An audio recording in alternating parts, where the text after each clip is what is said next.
Nos reúne esta mañana de martes la memoria de San Juan María Vianney, o como comúnmente se le llama, el cura de Ars.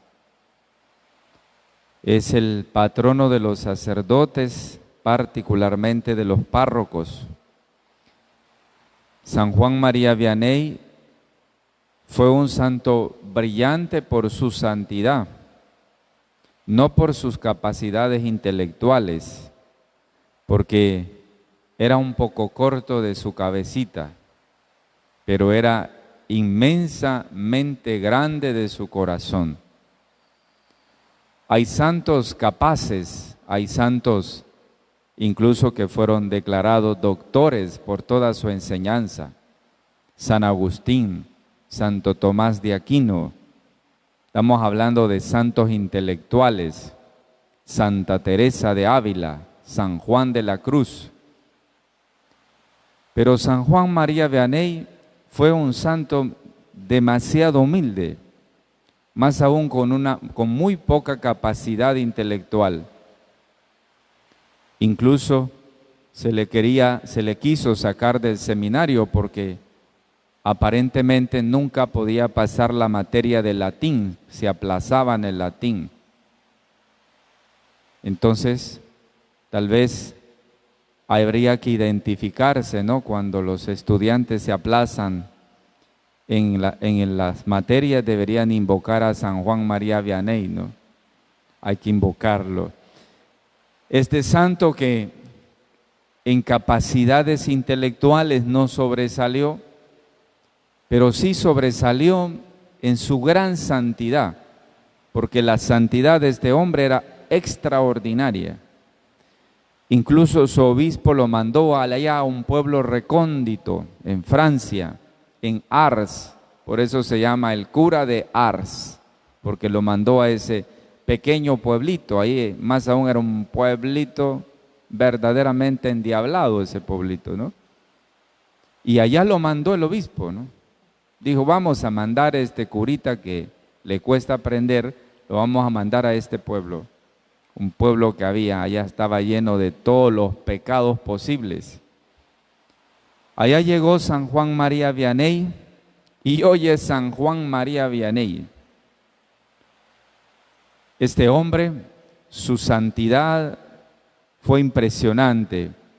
Vivió una vida ascética. No comía tanto como nosotros, ¿no? Que comemos tanto. San Juan María Vianney comía muy poco. Comía patatas cocidas y las cocinaba para varios días para poderlas comer. Ayunaba constantemente y tenía ataques del demonio de manera directa. Algunas veces el demonio le sornegueaba la cama. Otras veces, cuando él estaba en la misa o estaba, uno de los grandes ministerios de su santidad fue el sacramento de la reconciliación, la Eucaristía y la reconciliación. Dedicaba hora tras horas al sacramento de la reconciliación, es decir, dedicaba tiempo a que la gente se reconciliara y se redimiera en el sacramento de la reconciliación. Más aún tenía una gran capacidad, resultado de su santidad, que sabía los pecados de la gente. Cuando llegaban donde él para confesarse, les recordaba que algunos pecados se les habían olvidado. Es decir, les recordaba sus pecados.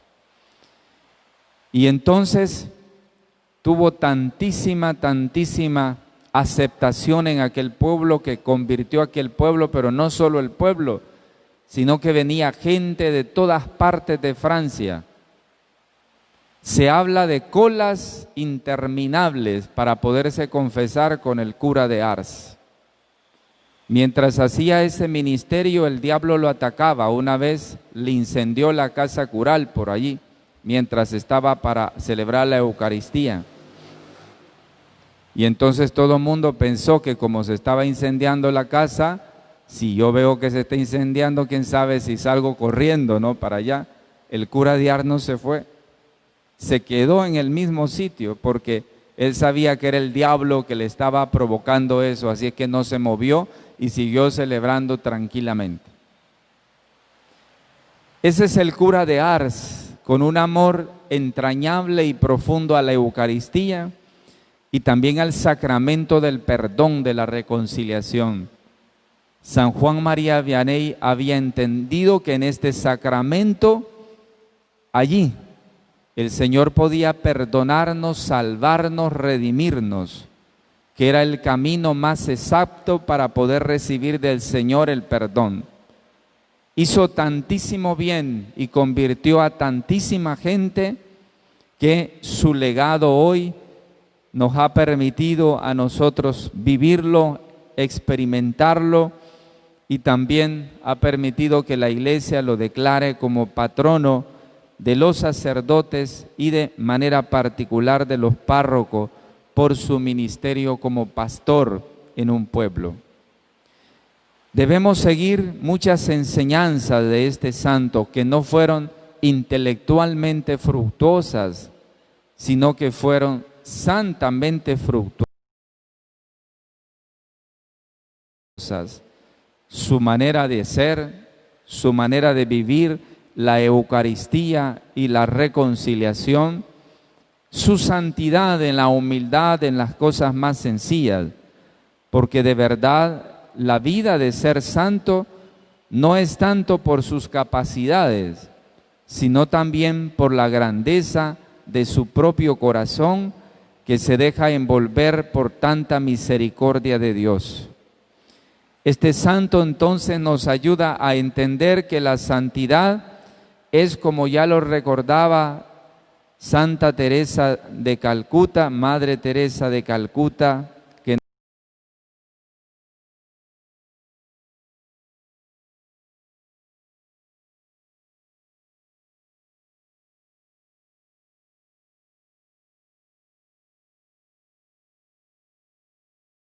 recordaba que la santidad era vivir lo ordinario de forma extraordinaria, vivir las cosas sencillas de la vida, pero vivirlas con todo el corazón, con toda el alma. La santidad es un llamado para todos. La santidad no es el privilegio de algunos. No, ya vemos, no es el privilegio de los intelectuales, tampoco es el privilegio solo de los que son menos intelectuales. La santidad es un llamado para todos. Todos estamos llamados a ser mejores cada día. Todos estamos llamados a parecernos a nuestro Padre. Padre, que todos sean uno, como tú y yo somos uno, que todos sean santos. El llamado a parecernos a Dios, a ser distintos, a ser buenos. Eso es lo que el Señor nos pide y nos lo recuerda hoy. Las lecturas de este martes en esta memoria nos ayudan a pensar bastante, sobre todo la primera lectura del profeta Jeremías hoy. El profeta pareciera que el discurso que hoy nos ha regalado es un discurso un poco pesimista. Pareciera que es un discurso bastante desesperante también, ¿no? El profeta dice ahora en la primera lectura: tu herida está enconada, no hay remedio para tu llaga. Hay algo que el profeta está experimentando y expresa al pueblo lo que él está experimentando y lo que también Dios le dice, ¿no? Jeremías dice las palabras que recibió Jeremías del Señor. Así dice el Señor Dios de Israel: tus heridas están enconadas, no hay remedio para tu llaga. Pareciera que no hay esperanza en las palabras del profeta. Ya no te buscan porque te alcanzó el golpe enemigo. ¿Por qué gritas por tu herida? Tu llaga es incurable por el número de los crímenes, por la muchedumbre de tus pecados. Es decir, son palabras proféticas, pero con desesperanza. Son palabras proféticas sin salida. El profeta nos quiere ayudar con estas palabras a entender de que posiblemente cuando nosotros cerramos las puertas a Dios, cerramos las puertas a la gracia de Dios, posiblemente no haya una manera de poder salir de nuestras situaciones. Por eso el Nuevo Testamento en el Evangelio, la palabra ya nos recuerda que hay un pecado que Dios no puede perdonar y se llama el pecado contra el Espíritu Santo. Es decir, aquella persona, aquel hombre que rechaza de manera rotunda a Jesucristo en su vida, que no quiere cambiar en absolutamente nada, aún sabiendo de que está haciendo lo incorrecto, sigue viviendo lo incorrecto y no quiere cambiar, sigue en la misma situación de siempre. Esa persona que se niega al cambio es lo que se llama pecado contra el Espíritu Santo, que el Evangelio dice que es el único pecado que Dios no puede perdonar. El rechazo a la gracia de Dios, el rechazo a dejarme perdonar y amar por Dios, es el único pecado que Dios no puede perdonar. A mí me pareciera que la primera lectura de hoy tiene algo de esto. Es algo así. Es como quien se niega a la posibilidad del perdón. Es aquel que está empedernido en el pecado, pero no quiere escuchar a Dios. Entonces el profeta le recuerda y le dice: tu llaga es incurable, porque si yo no me abro a la voluntad de Dios, no hay posibilidad de que Dios me perdone. No hay posibilidad. Dios es todopoderoso y podría ablandarme el corazón Dios. Dios puede decir: este tiene el corazón de piedra, se lo voy a ablandar, y Dios viene y plum, me lo ablanda. Pero sucede que Dios respeta la libertad de nosotros. Dios nos hizo libres, nunca nos hizo esclavos, nos hizo libres. Y como respeta la libertad, deja que nosotros en la libertad, nosotros lo busquemos para salvarnos. Pero si yo no lo busco, tu llaga es incurable. Tu llaga es incurable. No hay nada que hacer. Mire, tu herida está enconada. Es decir, ya eres entonces verdaderamente, tu pecado está verdaderamente encarnado ya. Si tú no te arrepientes, si tú no quieres cambiar, si tú quieres vivir así, ¿cómo entonces Dios te va a perdonar? ¿Hay alguna esperanza? ¿Qué nos dice el profeta? Yo cambiaré la suerte de los que he tratado así. Así dice el Señor: yo cambiaré la suerte de Jacob. Me compadeceré de sus moradas. Sobre tus ruinas será reconstruida la ciudad. Es que Dios es increíble. Dios es sorprendente, ¿no? Primero dice: tu pecado, tus heridas están enconadas. Todo lo que tiene, esas llagas que tú tienes son incurables. Pero luego dice, luego cambia el discurso y dice: me compadeceré de tus moradas. Dios es así. Dios es un papá. Dios nos espera, Dios nos aguanta. Y siempre Dios nos da una oportunidad. Lo que no debemos nosotros dejar de pasar es esa oportunidad de Dios. ¿Cuántas cosas en la vida de nosotros nos han sucedido? Y muchas de esas cosas son eso. Son Dios haciendo su camino. Son Dios haciendo su camino. En el lenguaje bíblico, en el lenguaje de los expertos en la Biblia, a esto se le llama kairoi, el paso de Dios por la vida de nosotros. ¿Cuántas veces Dios ha hecho su kairoi en nosotros? ¿Cuántas veces? Y yo no me he dado cuenta. ¿Cuántas veces Dios se ha acercado a mi vida para redimirme, para salvarme? ¿Cuántas veces Dios, a través de un hecho y un acontecimiento, Dios me ha querido salvar y yo no se lo he permitido? ¿Cuántas veces Dios ha hecho cosas para enamorarme y yo no me he dejado enamorar ni seducir por Dios.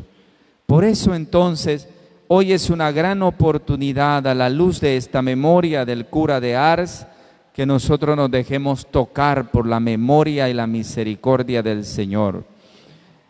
El evangelio que hemos escuchado de Mateo 15, fíjese bien que los fariseos, que eran sabios, orgullosos, que también eran tercos y calculadores, fríos, perseveran casi inconmovibles, así como decía la primera lectura, ¿no? Ya esa herida es incurable, pues los fariseos eran de este estilo.